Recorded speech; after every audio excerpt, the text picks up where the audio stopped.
you want to make sure that you're doing your due diligence. While the product is a good fit, it's not necessarily the case that a third-party maintainer has the ability to deliver the service. So today, let's talk through some of those things to evaluate when you're looking at TPM providers. So essentially, it's four kind of critical things.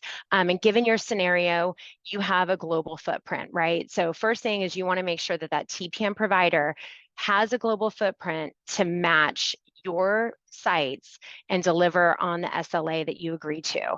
The second thing is the SLA itself, right? You want to make sure that your expectations of what a next business day or 4-hour SLA look like match that with your third-party maintenance provider.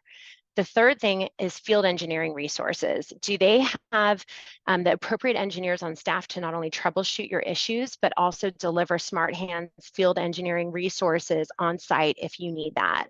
And then the fourth piece of it, and the most critical, is their sparing program. Sparing are basically refers to the hardware replacement devices that they should have on hand ready to replace your failed devices. What does their program look like, and how do they build around that? So those are the four main points we really want to drive home.